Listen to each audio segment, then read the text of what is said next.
मित्रों, आप सभी को नमस्कार। मैं राजकुमार गुप्ता, गोरखपुर से तब जब संगठन से आप सभी लोगों से एक विशेष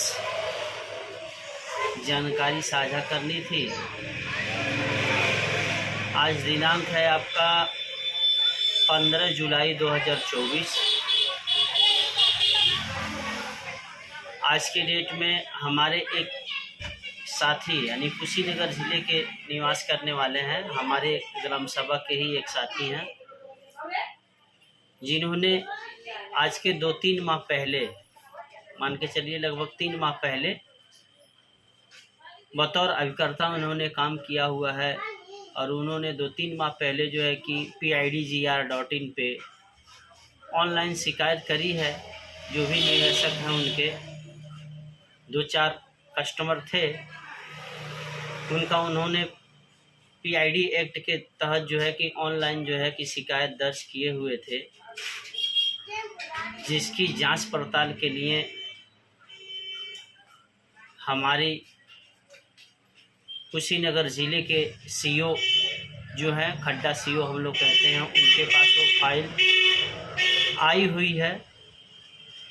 2 दिन पहले जो है निवेशक के पास फ़ोन आया था CO साहब के यहाँ से, उसको बुलाया गया था, उससे पूछताछ हुई है। पूछताछ के बाद में 2 दिन बाद में जो है कि अभिकर्ता के पास आज के डेट में फ़ोन आया है CO कार्यालय से, और वहाँ से जो है कि उनको भी बुलाया गया है कि आप भी आइए, अपनी जो भी चीज़ें उनसे पूछताछ करनी है तो वो लोग करेंगे। तो ये लेटेस्ट अपडेट है आप लोगों के बीच।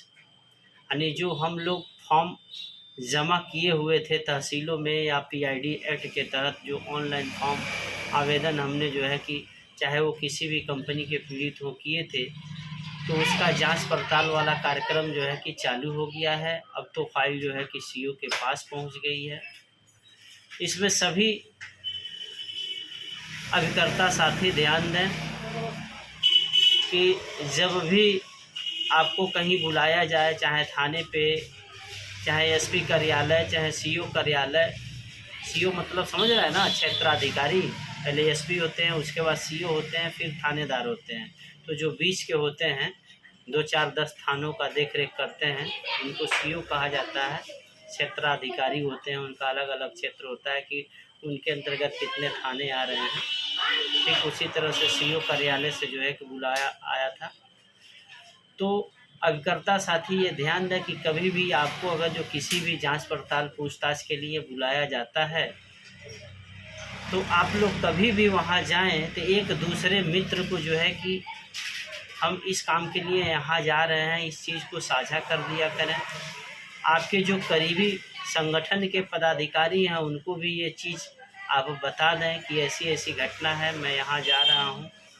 अगर किसी को किसी की सहयोग की ज़रूरत है संगठन से, तो आप लोग सहयोग भी ले सकते हैं। तो कभी भी, चाहे SP कार्यालय हो, चाहे CO कार्यालय हो, चाहे थाने पे हो, कभी भी बुलावा आता है, आप जाते हैं तो जाइए, तो एक दूसरे को सूचना देके जाइए। दूसरी चीज़, सबसे पहले इस चीज़ को आप लोग ध्यान दीजिए कि कभी भी वहाँ जाइए तो अपने पेपर अपने साथ लेके जाइए। जैसे कंपनी का रजिस्ट्रेशन संबंधित, जिस कंपनी में आपने काम किया है, और उस कंपनी में सबसे पहले विक्टिम यानी आप पीड़ित हैं, यानी खुद का निवेश किए हुए हैं, तो खुद का निवेश का कोई पेपर है आपके पास, आपके नाम से, बीवी के नाम से, माता पिता के नाम से, तो आप उसको भी साथ में रखिए। वहाँ जाइए, पूछताछ में जो भी चीज़ें उनको कहनी है, पूछनी है, वो पूछेंगे, आप बताइए। बताने का जो लहजा है, इसके पूर्व में भी मैंने बताने का आपको प्रयास किया है कि कभी भी कहीं भी जाइए किसी भी उच्च अधिकारी के पास, तो आप इस चीज़ को ज़रूर बताइए कि साहब हम भी विक्टिम हैं, हमने इस कंपनी में इतना पैसा निवेश किया हुआ है, और हमें देख के या हमारे जो भी पास पड़ोस के लोग हैं वो लोग भी प्रभावित हुए और वो लोग भी अपना रुपया लगाए हैं।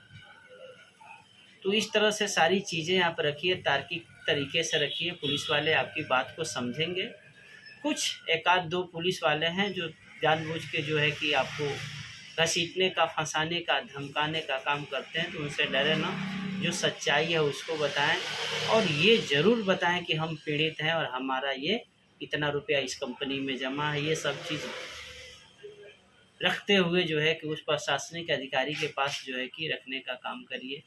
जो भी कंपनी के पेपर वगैरह है, कंपनी के ऊपर FIR वगैरह पंजीकृत है, वो सारे पेपर आप लोग दे दीजिए। तो ये मित्रों आप लोगों के बीच में एक अपडेट था, मैंने सोचा आपको बता दूं।